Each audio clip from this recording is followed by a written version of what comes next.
All right, hi everyone, we can go ahead and get started.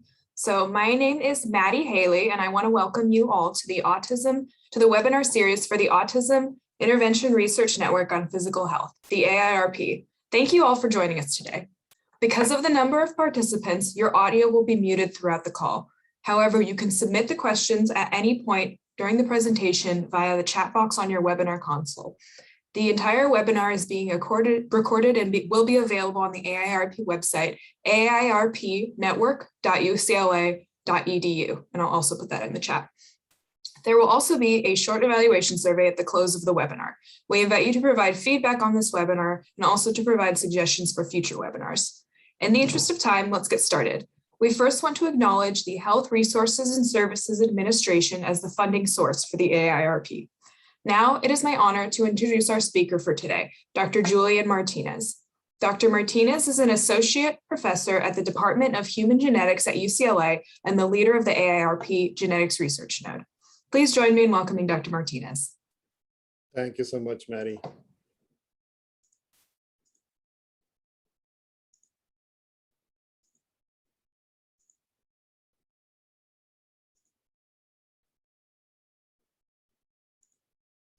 So today I wanted to start by thanking the AIRP for the opportunity to share our latest understanding on the role of genetics evaluations in the care of individuals with autism and neurodevelopmental conditions. And I wanted to clarify as part of the title that even though the title is Genetics Care in Adults and Children with Autism and Neurodevelopmental Disabilities, that what we're really talking about are diverse abilities. So as Maddie mentioned, this project is supported by HRSA through a grant that supports the AIRP. And what we'd like to start is to defining some terms that we're going to use throughout today's webinar, including the term autism spectrum disorders, which, as we know, encompasses a group of neurodevelopmental differences that include differences in social interaction and communication, but also some stereotype patterns of behavior. That it's fairly common. It's diagnosis present in up to 1 in 58 individuals in the US, and that we know that there are some gender biases, and that there are, of course, not only genetic contributions, but environmental ones as well. And then when we look broadly at what is known to date about the genetic contribution to susceptibility to autism spectrum, that there are more than 800 genes, and the list becomes broader and broader every day, that each accounts for a small number of cases.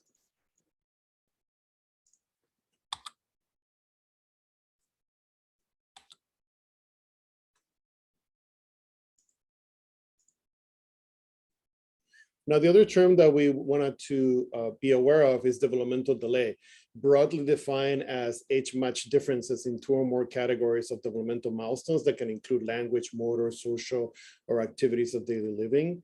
And that the diagnosis is usually made before the age of 5, which is usually when a lot of individuals, particularly children, are first identified. And that autism spectrum conditions can overlap within this distinct group of neurological presentations. So in many instances, we'll actually see or observe developmental delay that can then evolve into intellectual disability in some cases associated with autism spectrum phenotypes as well. And that we can call a combined diagnosis, and may represent, in some cases, more severe instances of autism, and that other symptoms and other medical conditions can be associated with them. So when we're discussing the challenges for genetic diseases in general, we have some instances or some information available from large studies that have looked at rare genetic conditions as part of consortia, where we get a sense of the journey to finding a proper genetic evaluation, where 25% of patients end up waiting up to between 5 and 30 years for a diagnosis. 40% receive an initial incorrect diagnosis, and about 25% of them end up traveling very large distances to identify a potential specialist that could then reach a conclusive diagnosis. And in 50% of cases, they receive genetic counseling, but 25% of them were never informed of the genetics at all. So we call this a diagnostic journey or an odyssey, where there's a long period between the symptom onset and the diagnosis.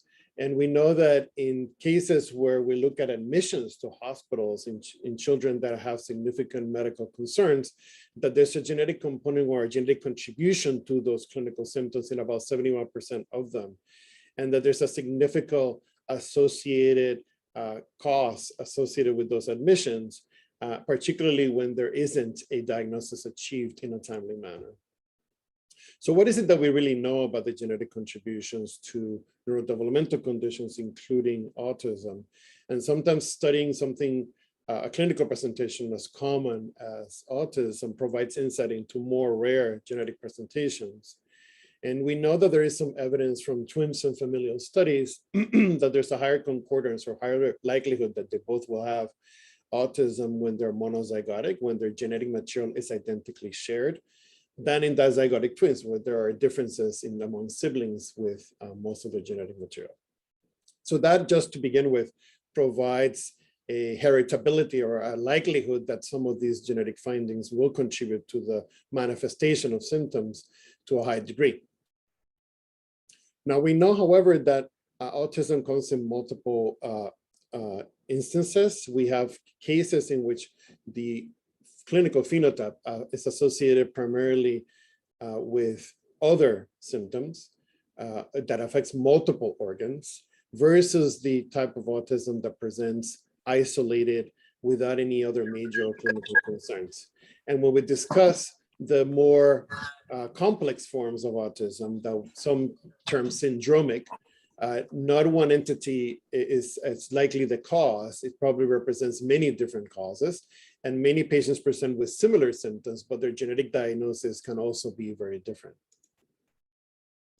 So what do we include as part of a genetic evaluation for autism? So first comes the clinical diagnosis, and that's actually administered or evaluated by psychiatrists, psychologists, or neurologists, or behavioral specialists like neurodevelopmental specialists in the pediatrics realm, both in adults as well, that then perform a clinical evaluation and use instruments to identify whether there is a potential risk or manifestation of those symptoms. And then typically what we suggest is that there will be a component as part of that person's evaluations by a geneticist or a genetic counselor to identify any other coexisting concerns, whether they're medical or not, or more neurological.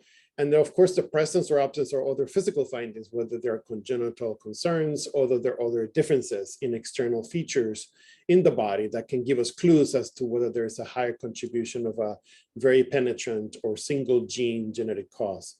So when we're making that initial assessment, we're trying to find out, is this autism that's occurring by itself, or is it more syndromic or associated with other neurological and organ systems? And the intent of pursuing the testing, which kind of follows the initial evaluation with a geneticist or a genetic counselor, is to help guide, if there is a diagnosis identified, the medical surveillance that may or may not be required once that's achieved, pursue opportunities for family counseling, both for assessing whether other family members are at risk for themselves or their children, provides family support and advocacy, because sometimes a genetic diagnosis provides a community where you can find access to understanding the intricacies of how to deal with day-to-day access to care and challenges. And of course, facilitate understanding prognosis and identifying potential physical concerns that may manifest over time, with potentially having some personalized treatments available in a subset of them. So the idea is to make an impact on the lives of children with rare genetic conditions and to better understand the clinical course of these conditions by reaching out to community physicians and practices and families to educate them about the utility of this approach, to provide genetic counseling to address the uncertainty of what caused it and whether it will happen again, which is part of the diagnostic journey. And many times more than one affected child is born before a diagnosis is made, which may have placed some bear on future family planning. And of course, to be able to anticipate potential medical complications like seizures and develop a personalized treatment plan, if available and appropriate, based on those future comorbidities or coexisting medical problems. So as part of the genetic evaluation, we take a very careful family history to, again, identify whether there are affected siblings or other family members, the prenatal history to ensure that there haven't been any exposures during prenatal development or any differences that might have contributed to the symptoms that you're observing in the clinic. The developmental history, because that can be telling about whether there's a pattern of loss of milestones or slow attainment of specific developmental milestones. And of course, a physical exam where we're looking for external features that might be sufficiently unique or that stand out, that might suggest that there might be sort of a pattern that could suggest a monogenic or single genetic ideology. And of course, that is coupled with genetic diagnostic testing, and some of that you will hear about today. So in general, the features that we feel are suggestive of a genetic syndrome include the presence of one or more major structural abnormalities where there's a difference in the development of an organ that is sufficiently significant that it affects its function. 3 or more minor malformations, and those are differences that might be cosmetic and that might be fairly atypical, but that in and of themselves don't affect the function of that particular body part. But that when you start looking at patterns of how they are identified together in one individual, they may be suggestive of a genetic association. Of course, changes in how your body grows, like failure to thrive, changes in the shape of the face and the head, or additional neurological concerns like developmental delay or intellectual disability, findings in the skin, teeth, hair, bones, external genitalia, an immune system that can also give us clues, as well as changes in behavior and speech. So what do we know? We know that when you look at genetic information, which as you can see here is packaged in what we call chromosomes, that about 10 to 20% of autism individuals are due to known medical conditions that involve some kind of chromosomal imbalance, whether it's a structural problem with the chromosome where a piece of the chromosome is either missing or duplicated, or there might be sort of a single genetic change or single letter change in one of many genes currently known to be associated with predisposition. And of course, that there are some environmental exposures that can increase that likelihood in association with genetic findings or independent of them. Now, the way that we actually approach this testing in the clinical setting is to pursue chromosomal microarray testing as one of the first tier tests that is offered to individuals. And in that case, what it essentially does is it's count the numbers of copies of genes that you were born with. We all have about 21,000 genes, and each gene comes in 2 copies, one from mom and one from dad. It's a little bit different in boys because in boys there's only 1 X chromosome, in girls there's 2, but essentially that's the general approach. And the idea is that if you have a tool that can actually monitor each address or each gene and its location in the whole genetic material, can you then tell if there's a missing copy of a gene or an extra copy of a gene or neighborhoods of adjacent genes? And that's essentially what this does is with the use of a chip. This is the earlier version where you could actually see that there was a loss of genetic material when you look at the normal ratio of 1 or actually having 2 copies of a gene. Now, the tools that we use have changed over time, and now we have much more higher resolution, or our ability to find with more degree of fidelity which genes and which portions of those genes are missing by using microarray tools that are reliant on what are called polymorphisms. And these are variants or letter changes present in the population that may make us different, but that don't necessarily are associated with symptoms. And you can use those to then identify whether the copy that you got of the gene from mom versus dad is there or not. And what it does also is also gives us incidental findings, like for example, realizing that there is some coefficient of inbreeding or some relatedness in terms of the family members when an individual is tested, or the degree of consanguinity. There are also possibilities where within these regions, there could be the possibility of what we call a recessive condition, where by having 2 copies of the same gene from one parent, you could also have a genetic predisposition, or by having the same genetic change in both copies may actually predispose to both copies not working at all. So what exactly does the microarray check? So we call them copy number variations. And that, for example, means that if you have the chromosomes in mom and the chromosomes in dad, and there's a process by which you're making sperm or eggs in order to pass down that chromosomal material, that there can be an instance in which a portion of that chromosome is missing. And when you pass that chromosome down to the next generation, then you can have developed symptoms within the spectrum. And I'll give you an example of one of these early situations or instances where we had two patients in our practice, one who was diagnosed with autism at the age of 5, but then when she presented in the clinic, presented with significant neuropsychiatric changes that occurred at age 10 that included bipolar disorder and psychotic features. Then we also had another individual who was diagnosed at the age of 7 with autism, but then by the age of 15 developed significant psychosis that has required multiple admissions to the inpatient psychiatric service. And it turns out that when the microarray testing was performed, that there was a region of chromosome 3 that was missing in one of the two copies of the chromosome in both individuals. And it turns out that that region includes genes that are now known to be important in the communication between neurons and facilitating the signals that promote that interaction between neurons to remain very stable. And what ends up happening is that this genetic condition, which we call 3q29 microdeletion syndrome, initially associated with autism, because of that pattern of co-association, became now in larger studies that looked at schizophrenia or individuals with psychosis, both in children and in adults. This microdeletion is actually now recognized as a common associated genetic predisposition for schizophrenia.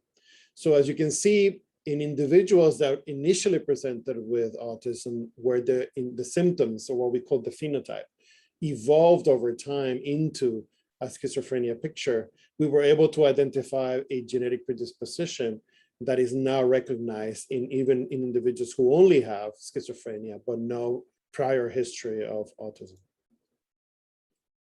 Now, there are some limitations to this testing.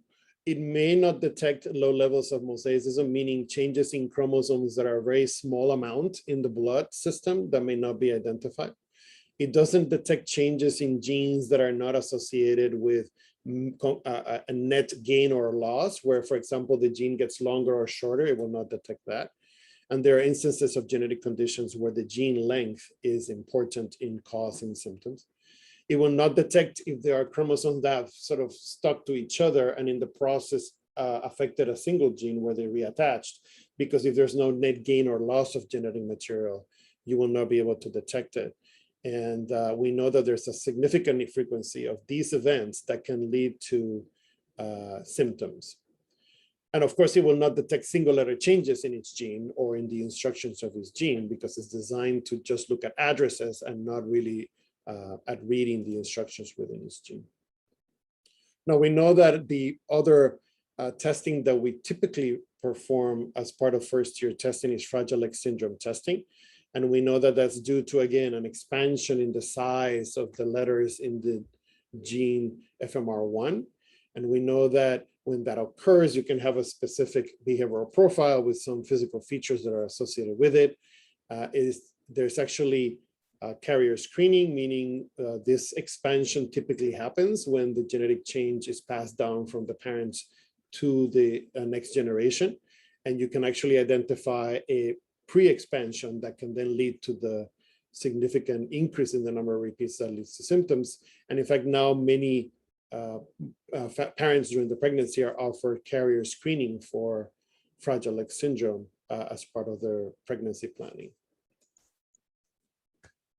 Now, chromosomal microarray and Fragile X testing was the main paradigm for initial testing offered to individuals with neurodevelopmental concerns, including autism.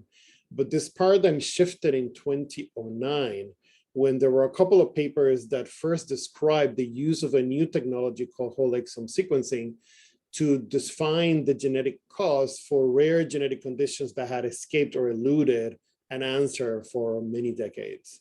And the reason was that this test could actually then, in one sample, essentially do a spell check on all 21,000 genes, and then identify by using parents as reference where the changes were that were rare enough that could lead to this clinical presentation. And of course, by looking at patients that had very similar symptoms, that increased your likelihood that you would be able to find an answer. And that's how they did it. So why is exome sequencing useful?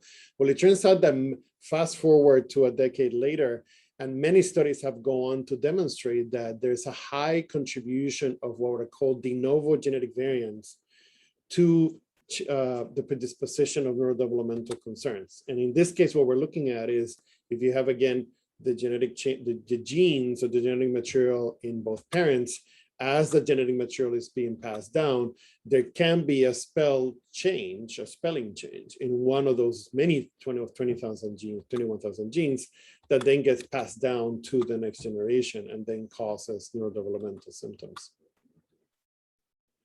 So this initially research tool transitioned to the clinical realm around 2012, and that ended up being what we now currently known as clinical exome sequencing, which is a clinically available test through many commercial and academic laboratories.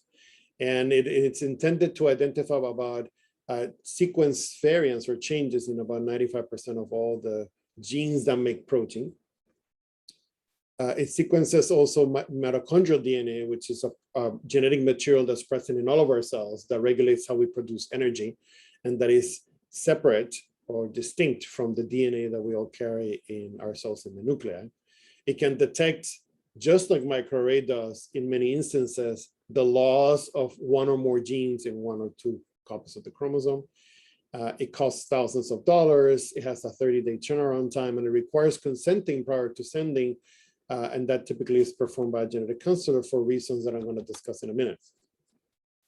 So as part of this counseling, what we want to obtain is a comprehensive family history as well as past medical records to ensure that we have as much information as possible about what the clinical presentation of the patient to make sense of what the genetic variants that we identify. There's a consent process, and it's intended to make families aware that, and particularly the participant that's getting, or the individual that's getting the testing, of a number of risks that include identifying misattributed paternity, consanguinity, and incidental findings, which means changes in genes that are not necessarily causing symptoms now, but for which there are opportunities for interventions and prevention later on in life. We take time explaining the mode of inheritance so that it's clear what are all the potential outcomes of the testing, what the recurrence risk could be once the results are back, your reproductive options and whether this will impact them if that is the context in which the testing is being performed. And then, of course, addressing psychosocial issues that may actually impact the process of testing, which include not only repercussions in terms of family impact, but also financial impact in terms of insurability and other aspects. And of course, we provide community and professional resources that are meant to provide consent and counseling at a level that's adequate to each individual family's education level. So clinical exome sequencing is ideal in settings where there's a typical history of years without a diagnosis, of a lot of clinically unexpected findings, and no one can put the pieces together. And many times the reason that all of these unrelated and unexpected clinical symptoms being related is because there's a gene that is known to predispose to all of them, or a genetic change that's predisposing to all of them. So of course, we're looking at primarily conditions in which the symptoms don't really tell you which gene is the cause. And there are many so-called genetically heterogeneous, meaning symptoms can be caused by a different number of genes. And some of them include seizures. Seizures can be caused by genetic changes in many different types of genes. Autism is another one of them, but of course there are also neurodegenerative diseases as well as diseases of the eye, where you can have the same symptom, which is loss of cells in the eye for vision, but that could be due to a number of different genetic causes.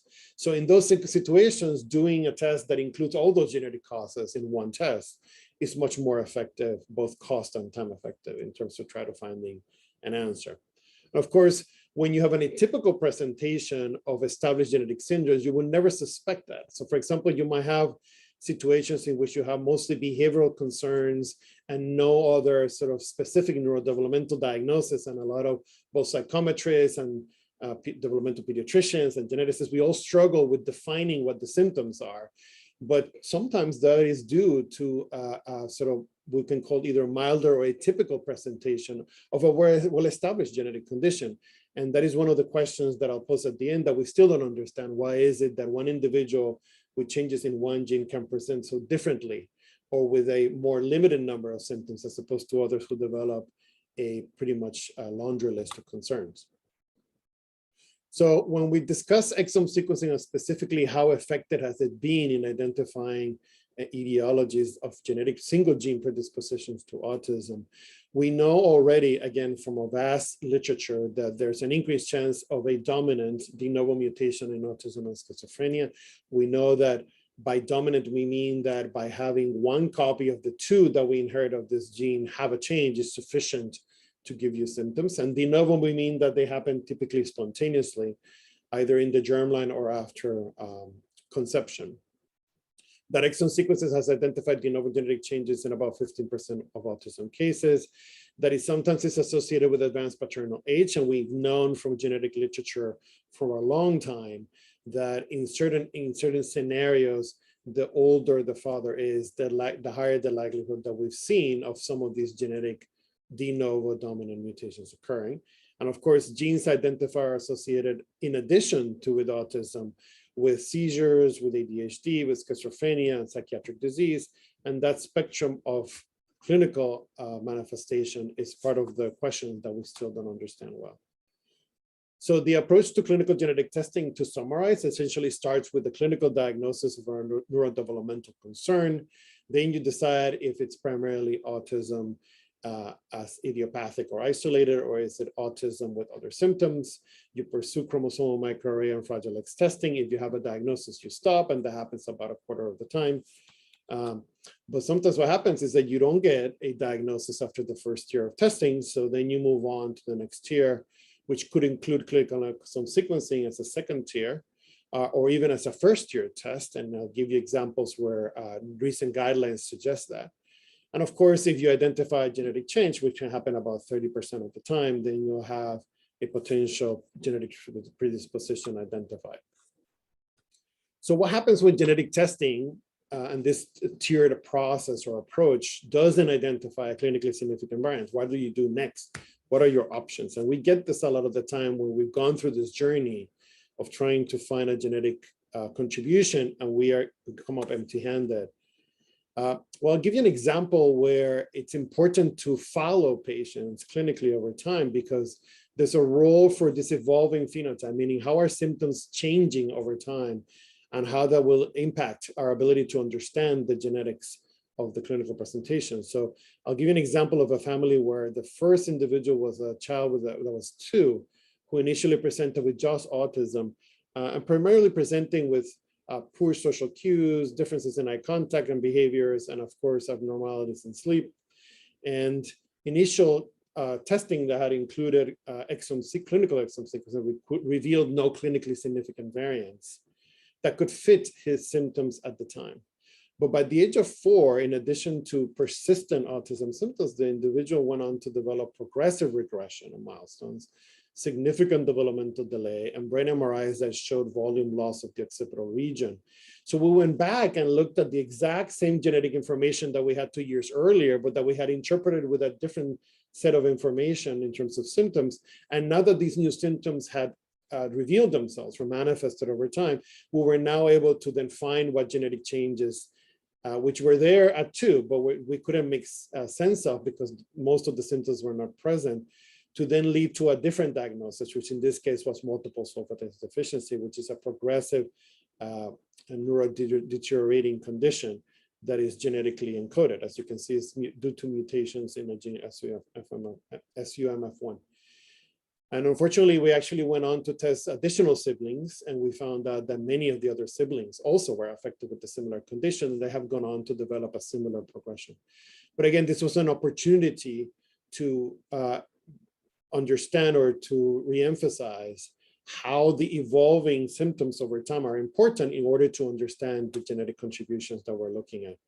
So this is what we call exome reanalysis. It's the idea that because symptoms may change over time, and especially symptoms that we're not expecting, like, for example, loss of milestones, that evolving phenotype may be a clue that the genetic etiology should be looked at in more thoughtful ways based on those new pieces of evidence. And the other possibility is that it may not be that the phenotype or the symptoms are changing, but that there are new genes identified all the time. And the reason no answer is clear at the time of clinical testing is because the gene is not known at that time to predispose to neurodevelopmental concerns, and that may emerge or evolve as time goes on. So of course, over time, more knowledge will be available, more impact can the testing have or the reanalysis have. And we do know that reanalysis increases diagnostic yield. So one of the largest exome sequencing studies performed in the UK, the Deciphering Developmental Disorders study, reported a yield of 27% through exome sequencing in individuals that have severe developmental concerns. And when they went back and reanalyzed the data for newly discovered disease-associated genes, the yield increased up to 40%. So again, detailing or proving how the emerging knowledge over time, both from the patient's symptoms and about our knowledge of genetic contribution to neurodevelopmental concerns, will add to the likelihood of finding a potential predisposition in our genes. So I've told you essentially where we stand in terms of our knowledge of the genetic contributions, at least the rare monogenic ones, to the predisposition to neurodevelopmental concerns. What is left to know? Well, there are several gaps in knowledge that we still struggle with to this day, that primarily are in questions that parents even ask us before we even do the testing. And that is, what is the diagnostic utility of genetic testing?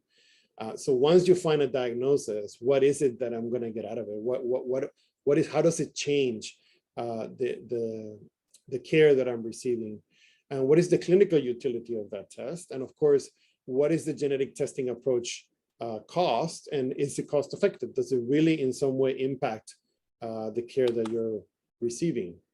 So that has actually been a long-standing gap until very recently, where there have been a couple of guidelines out of the American College of Medical Genetics and other large studies that have gone back and looked thoughtfully through meta-analysis.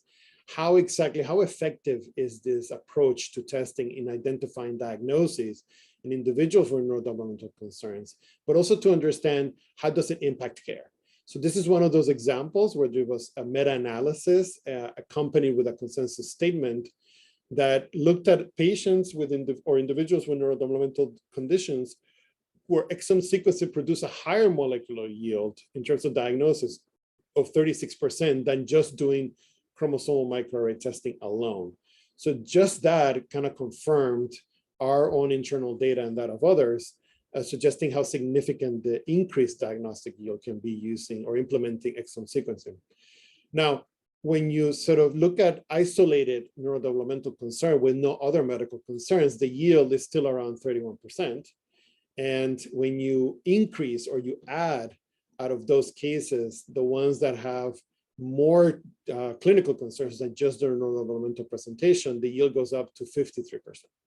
So again, in situations where you have a complex medical history, in addition to neurodevelopmental concern, the yield of exome sequencing is even higher than when you just look at the neurodevelopmental concern in isolation. Now, if you break that down into different categories, so for example, if it's primarily intellectual disability, the yield is as high as 39%. If you focus primarily on autism, the yield is much lower, it's 16%. But if you look at a mix or a combination of autism with intellectual disability or delays, the yield then remains about 39%. Of course, if you look at families in which there's some consanguinity or relatedness, that yield will also be fairly high. So that has led in this consensus statement to try to implement exome sequencing as a first-year test that can then lead to additional inclusion of chromosomal microarray if there's no copy number variation analysis involved, meaning sometimes exome sequencing, as I mentioned earlier, can tell you if there are neighborhoods of genes that are missing. If that is not available in the clinical test that is being offered to the patient, you can add copy number variation as a tool to then eliminate that possibility. So we have now enough evidence as part of this meta-analysis that looked at studies from between 2014 and 2018 to then comfortably propose that exome sequencing could potentially be a first-year test as a diagnostic test. Now, it turns out that if you look at the management post-diagnosis, what happens once that diagnosis is achieved? It turns out that among those that are diagnosed by exome sequencing with a genetic condition, there were changes in medical management about 30% of cases, and there was an impact on reproductive planning of about 80%. Now, what exactly are those management differences? If you look at another large study that looked at a significant number of cases, they span between reproductive planning, disease monitoring initiation, investigation of involvement of the disorder with other organs being affected, alterations of the presumed disease inheritance pattern, where that's been clarified, changing of prognosis, where the outcome of the diagnosis is that we know a better sense of what to expect down the road, changes in medication, and of course, participation in clinical trials. Now, when we look at that subset of individuals where there's a high yield of genetic testing diagnoses and the co-occurring symptoms, what you can see, and this is a graph from another study that looked at what is the incidence or the frequency of intellectual disability and autism, or either one of them together, in individuals that have a specific known genetic etiology that predisposes to autism. And as you can see, that it's all over the place. So in most cases, as you can see in orange, most of the individuals present with some kind of degree of developmental delay or intellectual disability. And there's a small subset of genetic etiologies that have some ASD cases where the ASD symptoms are the only clinical presentation, but you can see that there's also a significant overlap of both autism and ID in a large number of them. So that also has made it very clear to us that the spectrum of findings in individuals with autism increases yield because a lot of these genes are also involved in predisposition to intellectual disability, and therefore it makes sense that that will sort of enhance our ability to find a genetic etiology. Now, in addition to neurodevelopmental concerns like intellectual disability, we also look at microcephaly, seizures, strabismus, dysarthria, low muscle tone, dystonia, other clues that are neurological as well that might enhance the likelihood that there's a genetic predisposition. Now, what is the impact on outcomes? What ends up happening over time? Well, there's actually another clinical guideline that was recently published by the American College of Medical Genetics, which is a practice guideline, where it suggests, having done an evidence-based analysis, that exome and genome sequencing should be available for individuals with intellectual disability and congenital anomalies. It comes short of recommending it for individuals with autism, with or without congenital malformations, because they felt it was outside of the scope for their guideline. But it does appear that having a diagnostic yield of 38%, which is what this independent but similarly equally powered meta-analysis of the previously available outcomes data in terms of diagnosis, confirms again that the yield is between 35 and 38%. And then again, compared to a yield of standard genetic testing of 21%. And of course, when you use genome sequencing, which actually sequences every single part of your genetic material, and not just that makes protein, the yield is even higher, about 43% compared to exome sequencing alone. So what is the impact on clinical outcomes? Well, it turns out that as part of this meta-analysis, they found that there's about in 8% of individuals, it actually had an impact on the rate of short-term clinical management. It had an impact in long-term clinical management as well in 10%. It had an impact on reproductive focused outcomes as well as family focused outcomes as well. So clearly, exome and genome sequencing is having an impact on clinical care, and it's perhaps not that different from other modalities that are implemented as part of surveillance screening in the population for making recommendations about additional clinical management changes. But the remaining lingering questions is all the costs associated with it and the barriers to having access to it. We know that it can run in the thousands of dollars, the cost of this approach. And particularly when you start with exome sequencing, which can have a very high sticker price, depending on which institution or which laboratory you affiliate with.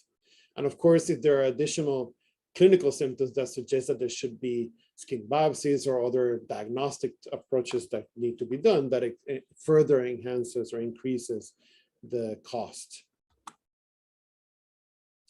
But we know that the impact of genetic testing is significant, particularly in the newborn setting. And this is something that is emerging recently, and I'm not going to spend a lot of time discussing it, but it's this idea of doing genetic sequencing soon after birth, or perhaps even including it prenatally. And the idea would be to screen for a lot of these conditions. And it turns out that when you use this kind of testing in at least in the intensive care unit setting, you actually get a shortened diagnostic journey where you have a diagnosis within a reasonable amount of time after birth. And it can actually alter clinical care in about 72% of cases. So it can have a significant impact in certain settings. And the question will be, can that be translated into more modest but equally important impacts in clinical care outside of those intensive care units? So where are we going next? What's coming down the horizon, or what is here that we are going to hear about soon? So we've spoken about the diagnostic journey, which I call the Diagnostic Odyssey, essentially, because it's quite a harrowing journey that many, both individuals and families, go through, that includes the genetic evaluation, the initial diagnosis by a specialist or a primary physician, that then brings together both clinical and research genetic testing to bear, with the intent of finding a diagnosis. And we always envision that as being sort of an open door for, wow, an opportunity to end this diagnostic journey and this diagnostic odyssey. But essentially what we see is, rather than a door, we see a funnel. And the funnel is part of the odyssey and the challenge that we see. And that's because this genetic testing, as it gets more cutting edge and it becomes more comprehensive, it becomes harder to justify its medical utility. And therefore, it usually goes through a period of time where studies have to be implemented that demonstrate its utility, both in the clinical setting and in general outcomes for individuals, before it actually becomes standard of care that is covered by most insurance companies. So we know that things that have been around for a long time, like Fragile X, karyotype, and microarray, are easier to get covered and are more represented by most insurance plans. But as you get to single gene panels, single gene testing, multiple gene testing, and exome sequencing, that funnel gets tighter and tighter. So we want to develop or evolve a paradigm where we kind of flip this pyramid down and try to see if we can get more access to this modalities of testing as soon as possible to as many people as possible. And that comes along with racial disparities in terms of access to care.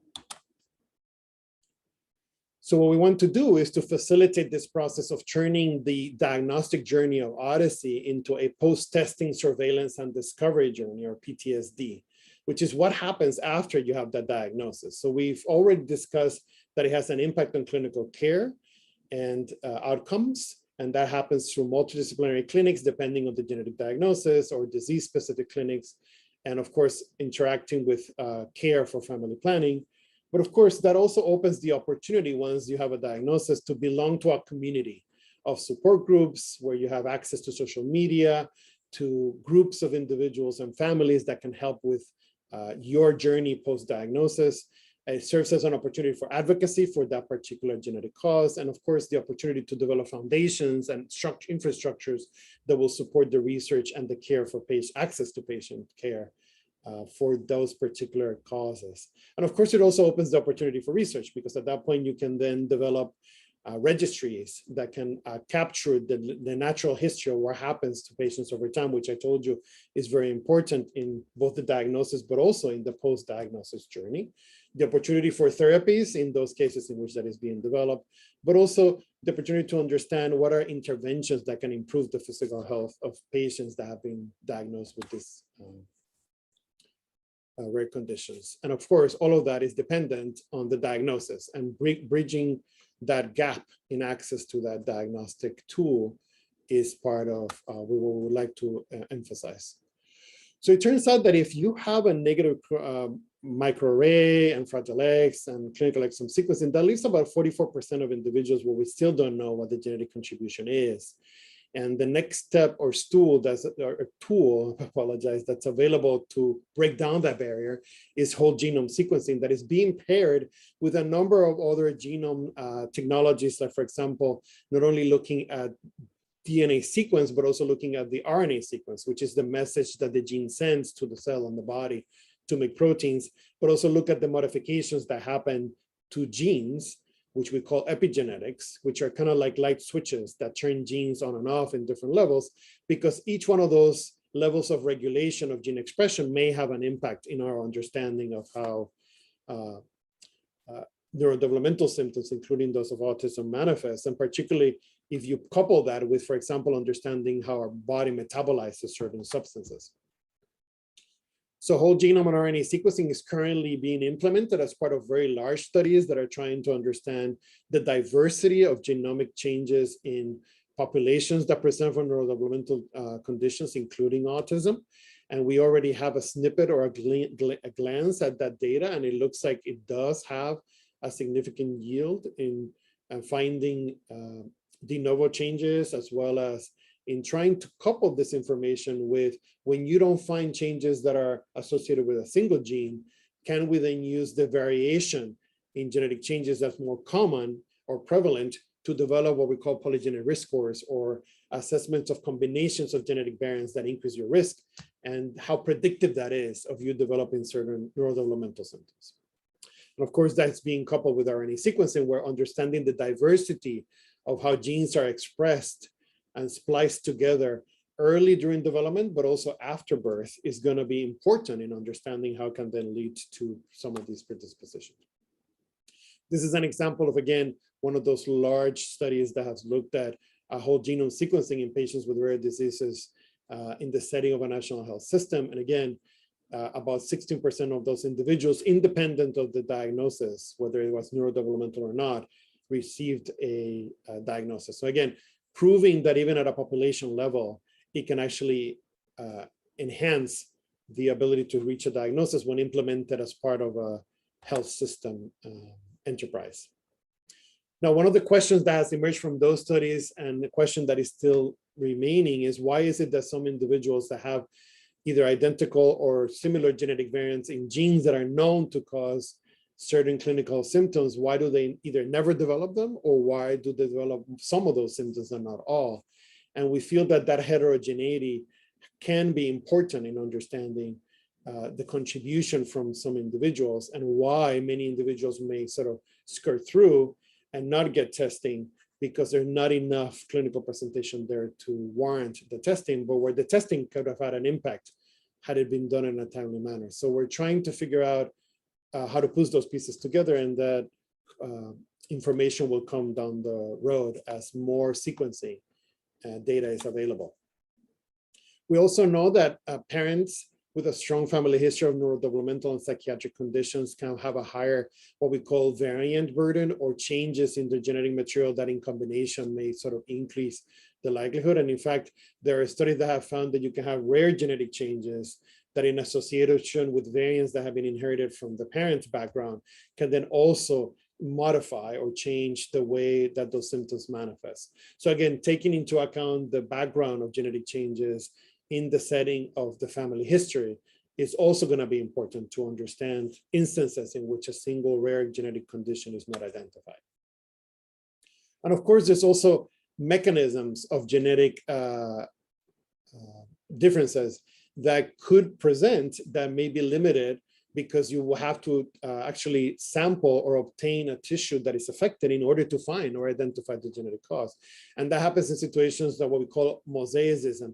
As you can see here, sometimes in most cases, the genetic change that we inherit in our body is distributed throughout all of the cells of the early fetus, but sometimes it's only present in some parts of the fetus and not all of them.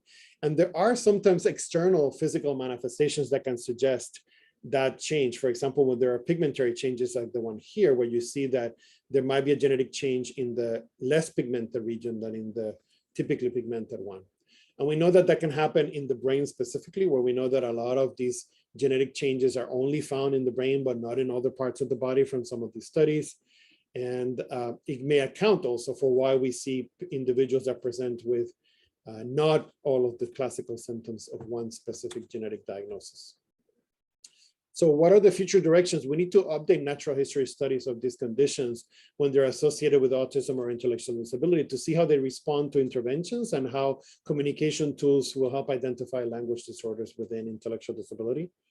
We need to know how much more will genome and maybe the epigenome sequencing will add to our diagnostic yield in genetic testing. We need to provide multidisciplinary care to families that have reached a diagnosis, to anticipate comorbidities and interventions, and to power or leverage the role of registries to identify what is it that we need to look for and what works best. And of course, design clinical trials in those situations in which there may be a therapeutic intervention to implement it.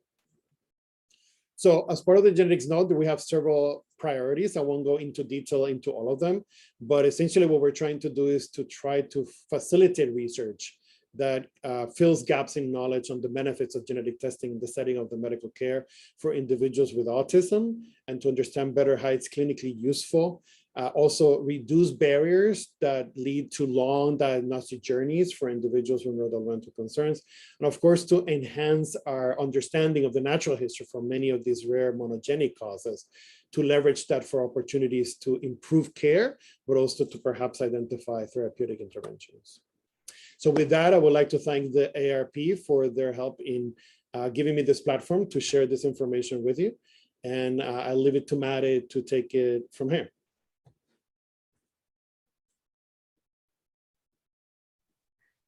Thank you so much, Dr. Martinez. So I think now we have some time for questions. It doesn't look like we have anything in the chat right now, but I know that was a super interesting topic, and it was a great presentation. I'll give it just a couple minutes for any questions to come in.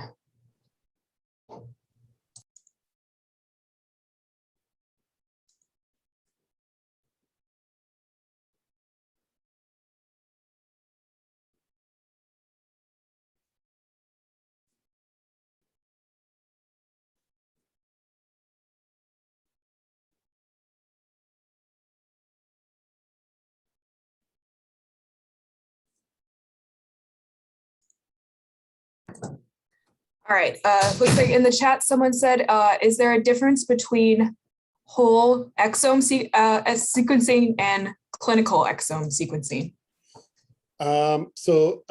It's actually a very good question. So whole exome sequencing was a term that was originally used to identify or try to describe that every single gene was being sampled or assessed for change, for differences. Now, what we've known over time is that the technique that's used is not 100%. So using the term whole was a bit misleading. So now we use clinical exome sequencing or exome sequencing as a substitute because it really describes what its intention is. It's in the clinical setting to try to assess as much as possible any differences in exons that code for proteins, but knowing that there's some limitation in that it doesn't cover everything. It covers about 95% of what those sequences should be.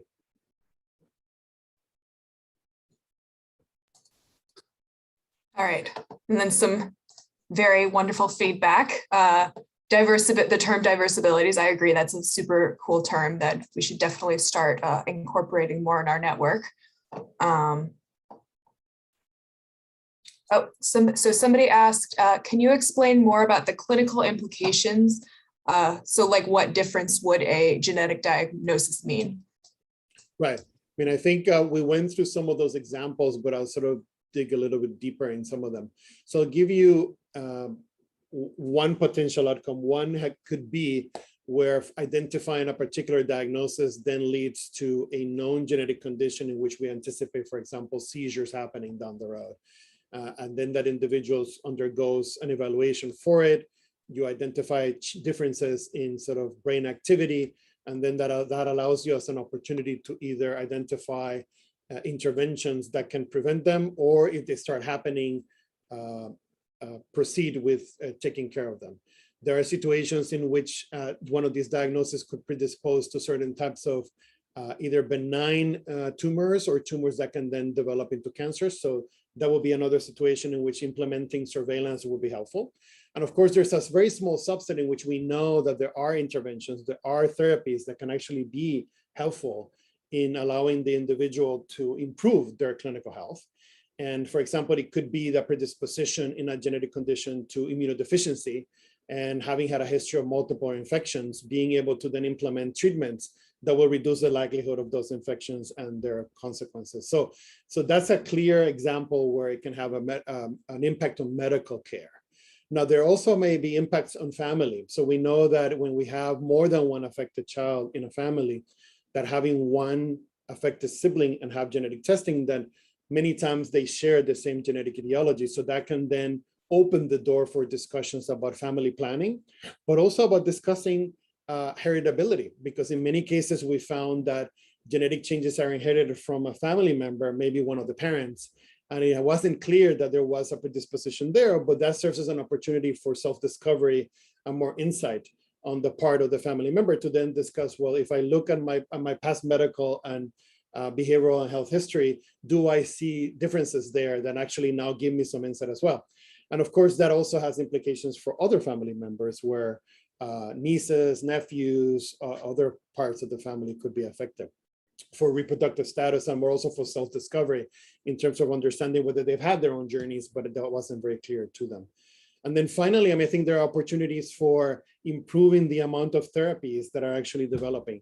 So for example, there could be an opportunity for a gene that there isn't much known about right now, but through research and through registries and through gathering information, we develop an understanding of, oh, there are these clinical concerns or complications that we weren't aware of, that by bringing that information together, it will help us understand what to anticipate and screen for, but also an opportunity for contributing to research that may be part of clinical trials that will then lead to interventions in the future, whether they are medications or sort of this emerging field of gene therapies, which is now becoming part of the standard of care for our neurodevelopmental colleagues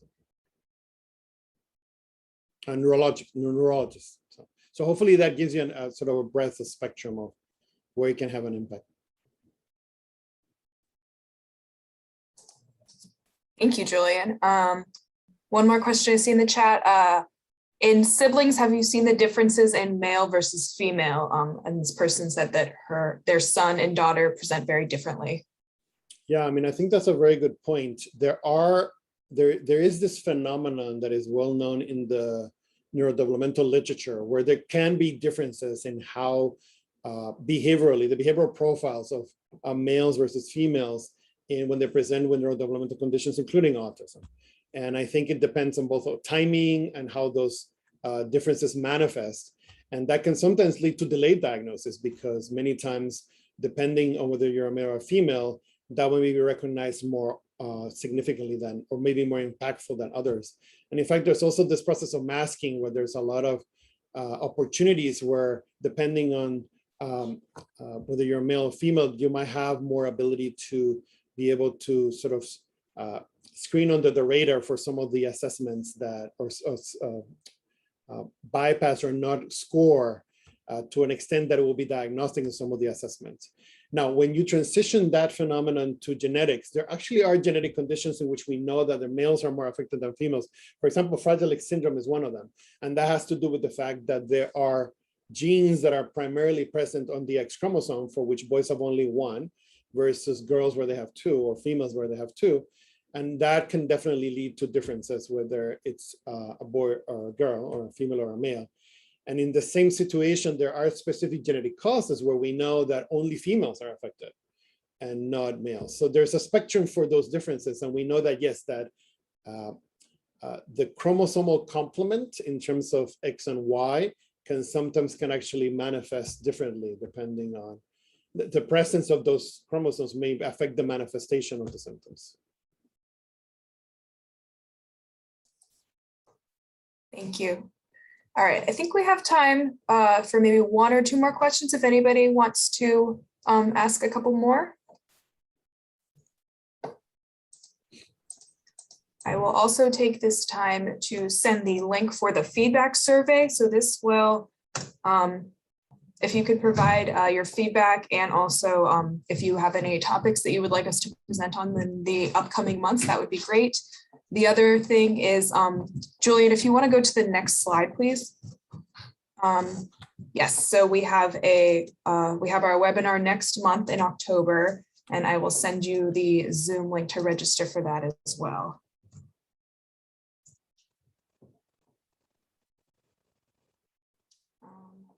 All right, it looks like we don't have any more questions. So thank you again so much, Dr. Martinez, and everybody have a great rest of your day, and we'll see you next month. Thank you. Thank you, everybody.